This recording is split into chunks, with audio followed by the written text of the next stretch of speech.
This week we're in for some great adventure and great wine and great food. I am so excited to be here at Sunset Savor and the Central Coast, and this is where everybody comes for great wine, great produce. This is where you get the best food in the world. Every time I come here, there's a new discovery. The Whitstrom family, which is my family, the Filipponi family, and Rob Rossi and his family. We own the Santa Margarita Ranch. It's 14,000 acres. It's one of the oldest continually operated cattle ranches in the state of California. It was founded in 1774 by the Franciscan missionaries. It then became a Spanish land grant and transcended over the years to several different owners. Currently, we have about 1,000 acres of vineyards. We have about 17 different varieties. All of our Ancient Peaks wines are estate grown, and they come right from here on the Santa Margarita Ranch.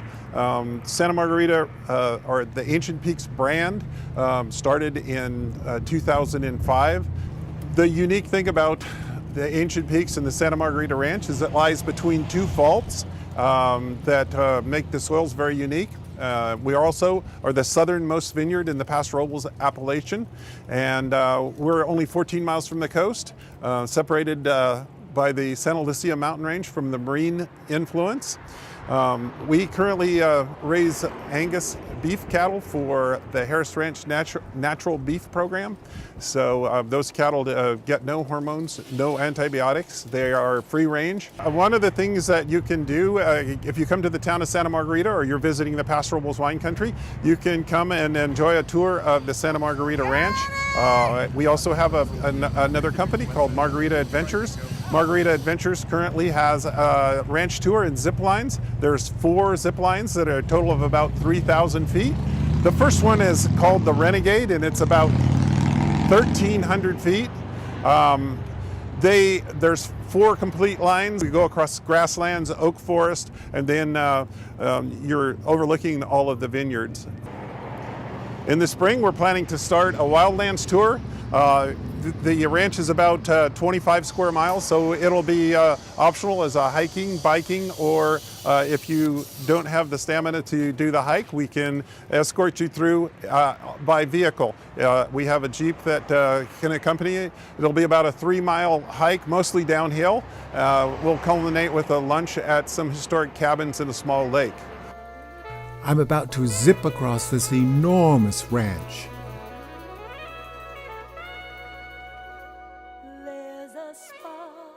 I'm free and easy and about to zip across the open fields of this great farm.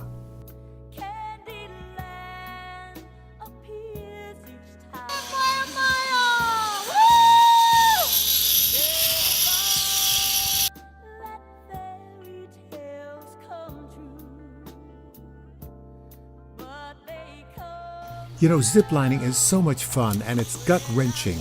I couldn't get enough of this adventure.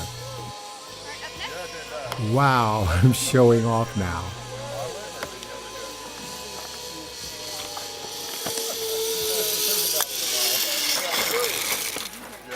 Welcome. You're welcome. I was going to crash into that. Thank you. Paso Robles Inn was a delightful stay. I'm Jan Marks. I'm the mayor of San Luis Obispo, and I was elected 2 years ago. Shortly after I was elected, San Luis Obispo was termed the happiest city in North America by the National Geographic magazine. And so I ended up shortly thereafter on the Oprah Winfrey Show, which was quite a shock. And the city still hasn't recovered. People are still happy here after 2 years. This city is kind of a magnet for artists. Everybody is very involved. There are lots of opinions in San Luis Obispo, and the city council, I'll say we have 120 people who volunteer for our advisory groups. So we really listen to people. There's a lot of back and forth. Almost anything is controversial. It blows me away sometimes what we're arguing about, but we love it. We love that dialogue. We have a green belt that surrounds the city, so there's lots of open space. The air quality is good, and the weather in general is just pretty darn wonderful. And I'd also like to add we have one of the lowest obesity rates anywhere of any city. Now partly that has to do with the fact that about half of the people who live in our city are students or at student age. So half of the population is between 18 and 25 approximately. And that also adds to the vibrancy and the kind of the ambient joy that you find here. You know, when I think of great food, I think of San Luis Obispo because this is my second time here and I relish the fresh produce. Everything here is so superb. I'm here at the Novo restaurant and I'm really looking forward to this fresh seafood. We're dining here out on the porch and we're overlooking the creek. This is what I call an ideal situation, especially for great cuisine. The cuisine is the bestest throughout the region.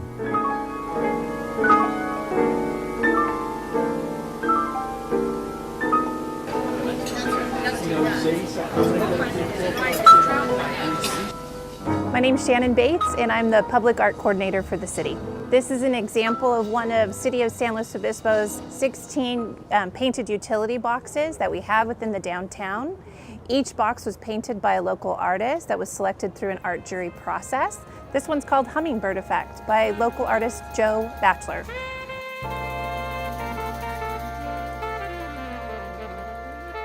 San Luis Obispo Mission was one of the great stops.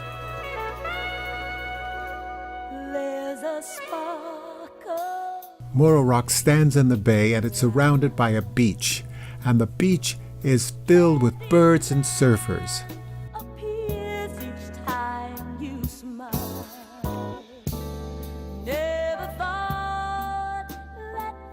I love this surrey with a fringe on top as we bike along Morro Bay.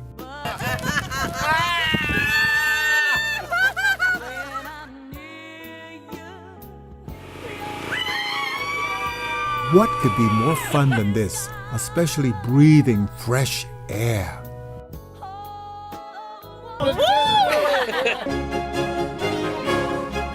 Chasing Wild Ass, oh, it's not what you're thinking.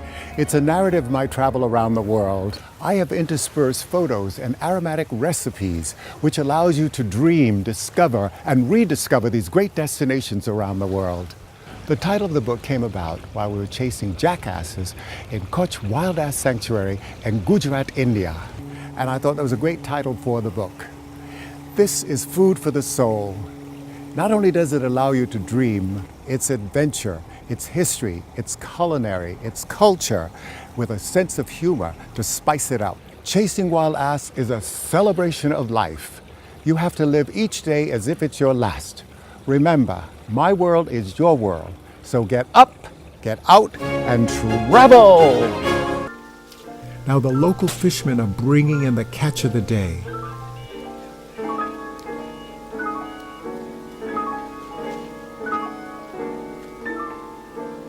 Fascinating. So here we see people call it. She doesn't even exist. But anytime they called RSVP, we knew what they were calling it. That's so funny. That's so cute. Well, there's a shoot for another television show, so they're there. But as the group here, we're here. There are two more writers I'm waiting to join, but they're late, so they're not going to be. Can everyone find a seat, and then Mark is going to give his...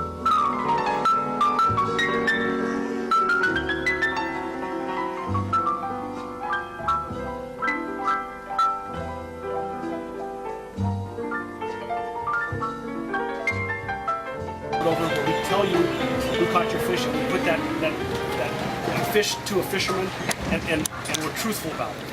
We tell you how fish is caught. For an example, there's pelagic gill netting of fish in California. It's perfectly legal, it's perfectly sustainable. It's done by American flagship that are highly regular.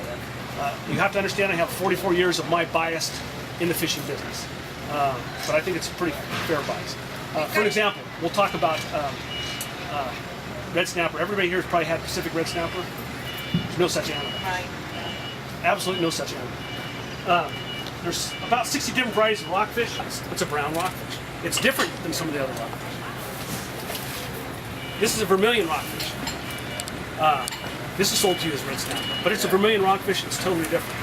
I think it's important to know that copper rockfish is what it is. I think it's important to know those kind of things. I think if you go into a restaurant and they're selling a Pacific red snapper, I think you need to ask them, so what kind of rockfish is it? If they can't tell you, or at least be honest about it, then I don't think they're paying attention to what they're serving. Yes? So these are different kinds of rockfish. Do they have different flavors? They have different, they're very similar. Some of them are just dramatically different, but many of them are very, very similar. That's why they can mix them all together and just sell them as specific. So do you have customers who specifically come to your dock and say, this is what I want, the vermilion? Absolutely. Actually, the vermilion would be my favorite, and it's many people's favorite. It's the most firm, mildest, has the best texture to it. So, and actually, many Asians love the vermilion because of its color, let alone its flavor and texture. There is red snapper in Baja, Mexico. Yeah. There is occasionally, and actually I can tell you my son wrote his master's degree on a Pacific dogtooth snapper that actually he harvested here, but he extended the range of that fish 900 nautical miles. So to say never here, I can't say never, but typically absolutely not. This is a black rockfish. So that just gives you an example of all the different rockfish that get lumped together as Pacific red snapper, and they really should be, not at least how we look at it here. But Abe's going to hop in there and do a little look. This is an opa. Wow, what a looker. This is really the largest fish I think I've ever seen.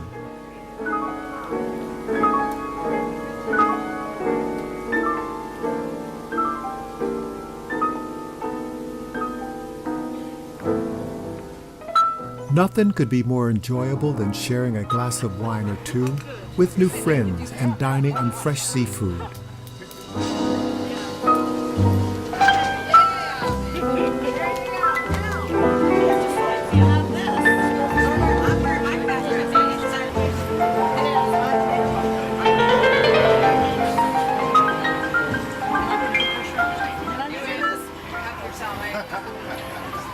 I'm here at the Edna Winery, and this is what we call the Savor Wine and Food Festival. I'm loving it because I'm here in the vineyards. What is more natural than this? And you know, I can reach in here and get some of the freshest grapes right off the bush. Nothing could be better than this. Welcome to Edna Valley Vineyard. Nice to have you along. My name's Josh Baker. I'm the winemaker here. Started at Edna Valley in 2003 as cellar master. Lucky enough to work with a great group of guys here, making the wines hands-on, day to day, learning what the vineyard's all about, how the wines in the Edna Valley progress, and how to make those wines effectively. Became head winemaker in 2008, and what a dream job. An amazing vineyard, lots of great fruit, and a very amazing place to make high quality wines from a cool climate. Chardonnay, Pinot Noir, Syrah does well, Sauvignon Blanc as well. So the valley itself is actually an east-west facing valley. Not a lot of those in California, but we're lucky to have one. Not only is it an east-west facing valley, but it's an old estuary. So it opens right up to the coast at Morro Bay. As such, we get a lot of marine influence. So very cool growing region. Lots of fog overnight. Tends to blow off around 10, 11 o'clock every morning. And then days like you see today, just around 75, 85 degrees on pretty much the warmest of summer days. As a result, we've got one of the longest growing seasons in California. Typically, Chardonnay grapes in the Edna Valley tend to stay on the vine about 30 days longer than those same grapes would stay on the vine in, say, the Napa Valley. So a lot of chance on the vine to build complex flavors and aromas. Stylistically speaking, we're trying to make wines that, number one, taste the way they're supposed to taste. The idea of typicity. Chardonnay that tastes like Chardonnay, Sauvignon Blanc that tastes like Sauvignon Blanc, Pinot Noir that tastes like Pinot Noir. We've quite literally got a group of guys who take the Golden Gate Bridge approach to stirring, and they'll start at one end of the winery. They'll stir every single Chardonnay barrel by hand. As soon as they're done, they'll start right back over. We can get to about every Chardonnay barrel in the winery just about every 10 days. What a spectacular view from my terrace at the Best Western Palm Shelter Cove. It's like America. It's like we have a regional tourist. This is a real celebration of a lobster fest on the beach with fine wine and entertainment. Today we had a fabulous clam bake right here on the beach as part of the Sunset Savor program. for this weekend on the Central Coast. We did kind of a traditional East Coast clam bake with a twist. We incorporated some lobster, clams, and the twist is we put our local Catania Brothers sausage in there too, along with some potatoes and corn. Chef Casey Walcott did a great job. My musical partner and I, Tommy Nunez, we started off with a little music right here on the beach, just to set the ambiance for what a beach party should be like. You know, you can't have a beach party or a clam bake without some acoustic guitars strumming along and some singing and that sort of thing. So we had a good time with that, and I think everybody else did too. Edna Valley Vineyards, you know, one of the greatest wineries in our region, was here supplying the wine. And the group that came in here went to Edna Valley first, did a tour of the winery, tasted some wines, and they came over here and enjoyed the clam bake. The hotel that I'm the general manager of right here on the beach is the Sea Venture Resort. There's not many places on the West Coast where you can stay right on the beach. And Sea Venture is one of those spots where you walk out of the front of the hotel, your toes are in the sand. We have a great restaurant up on the 3rd floor, huge ocean view. You can see from Point Sol in the south up to Avila Beach in the north. So it's a great place to have dinner, watch the sunset, and enjoy the Central Coast. Hotel is awesome. We have, most of our rooms have hot tubs out on the deck, fireplaces, feather beds. It's just a great place to get away to right here on the beach. Well, right here on the beach, of course, we have a lot of surfers. We also have kiteboarders. We get a lot of, not so much snorkeling right on this beach, but in some of the calmer coves, you get some snorkeling and that sort of thing. And I think what the main feature of our area here is you can walk on the beach for miles and miles here. We start the process with obviously digging a massive hole. It took 4 of us in like 2 hours to dig this. So we start with oak wood, just the wood that's around the edge of it. Built a huge fire, burnt it down, added rocks to it as it was dying down. So the wood heated up the rocks, trying to get around 1,000 degrees on the rocks. And then once those are nice and hot, we add seaweed. Put the seaweed on the hot rocks, and then we layer all of our food. So we have potatoes, corn, sausage, lobster, and clams. And Wow. And then you have to do it real fast because it loses the steam really quick. And then we have some wet painter's canvas, put in a bucket, get it nice and wet, and then we drape it over the top of it. We started the fire around 8 o'clock. Yeah, 8 o'clock, and let it burn down for about an hour 45 minutes, and started adding more rocks to it. And we put the food on around 10:15, so the food's been in there for almost 2.5 hours.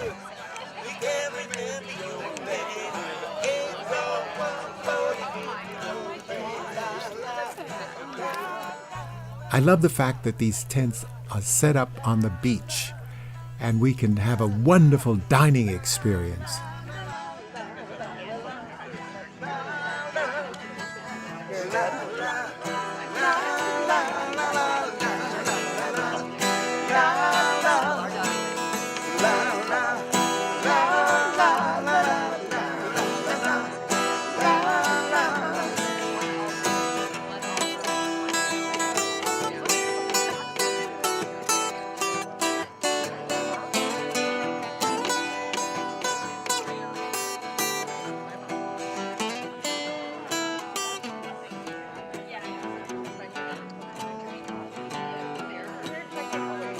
Well, I'm Sarah Schneider. I'm the wine editor at Sunset Magazine, and tonight is all about our brand new Sunset International Wine Competition. For the first time, we ran a full-on, anybody can enter wine competition, and we had 52 of the West's best wine tasters come and be our judges, and they scored the wines, and so the wines we're pouring here tonight are all gold medal winners from that competition.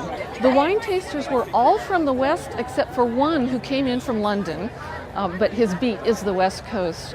And these were 3 different groups of judges. We had winemakers there, and then we had wine journalists there, And then we had the trade, which involved master sommeliers, educators, distributors, retailers, that sort of thing. But I was part of the team that had the idea and the dream for this. And for us, it was about finding a place where we could bring Sunset readers and sort of make our content come to life. A place where there was insanely good wine and food, but not many people knew about it yet. And I feel like the Central Coast is that place, so that we can have sort of a journey of discovery and actually get out and taste and see and eat the food and learn about it through demonstrations and seminars.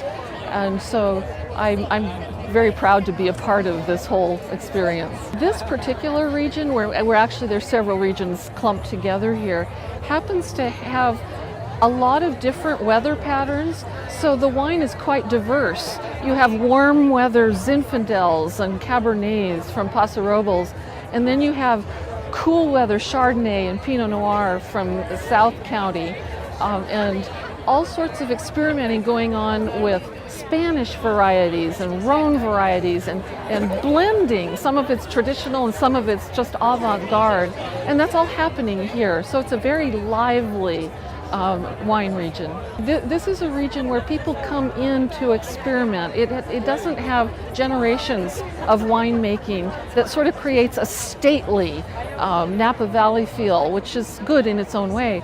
But this is about almost playing around with your wine, but it's incredibly talented people who are playing around with their wine, and it has a very young feel still. I'm afraid we wine writers and editors are guilty of waxing almost too poetic about wine.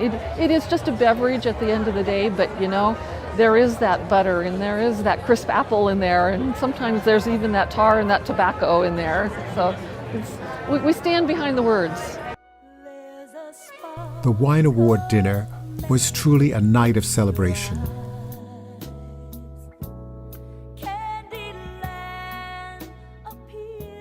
Hi, I'm Jeff Olds. I'm the owner of the local Jamba Juice stores here in San Luis Obispo. And San Luis Obispo is where Jamba Juice started back in 1990. We came up with a great brand that's now in 4 countries. We're in the Philippines, Korea, Canada, and obviously United States. There's over 800 locations, and my wife and I are still very proud to be a big part of this.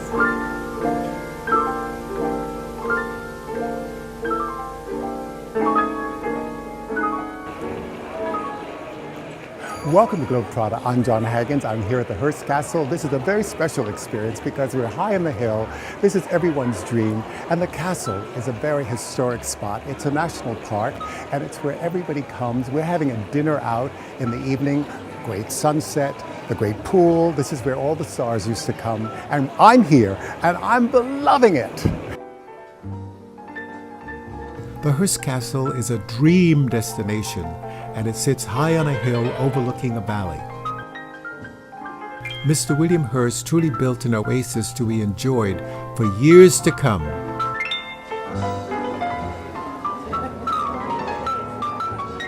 I am so excited. I'm here on an evening when everyone's having an incredible party. We're dining, we're having regional wines, and you know, California is known for great wines. This is the Hearst Castle, and behind me is a valley, the scenery. I can imagine William Hearst sitting here on the deck and looking at this spectacular view, and also it's absolutely a dream destination, and it's great for visitors. It's a national park. I'm Hoyt Fields. I'm the museum director here at Hearst Castle, which is a California state park. The castle was given to the state of California in December of 1957 by the Hearst family. And we opened for tours on June the 2nd, 1958. So 54 years we've been open to the public, and we've had almost 40 million visitors. The castle was, construction began in 1919. William Randolph Hearst wrote to Julia Morgan, his architect, said, "We're tired of camping in tents. Let's build a little something at San Simeon." So 28 years later, we have these magnificent buildings, the cottages, and the Casa Grande, and Mr. Hearst called this La Cuesta Encantada, the Enchanted Hill. In 1926, William Randolph Hearst wrote to Julia Morgan, I've decided to divest myself of the least valuable items and to collect the best I can afford for future generations to enjoy. Mr. Hearst's guests here at San Simeon ranged from the Hollywood crowd to world leaders to politicians. So we had Charlie Chaplin and Greta Garbo and Mary Pickford, but we also had Winston Churchill, George Bernard Shaw.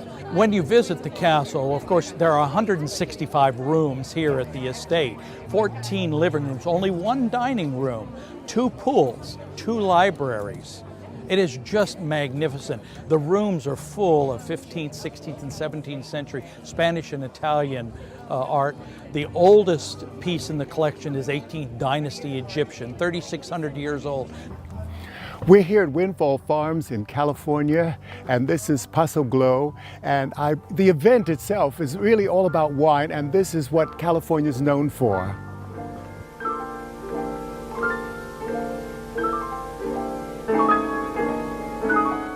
Paso Glow culinary experience at Windfall Farms was truly memorable, with a variety of courses and hot air balloons.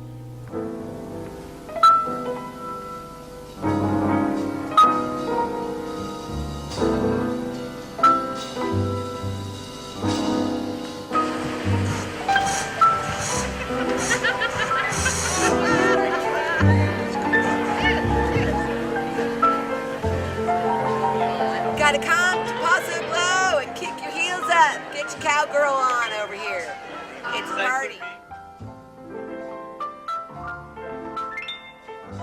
There's nothing more exciting than being here at Sunset Savor in the Central Coast. I've enjoyed the wines, and this is known, California's known for fine wines, and also the cuisine is extraordinary. It's so fresh, the produce is unbelievable. We went zip lining, we've had incredible clam bakes on the beach. This is heaven. I'm loving it. Remember, my world is your world. Get up, get out, and travel!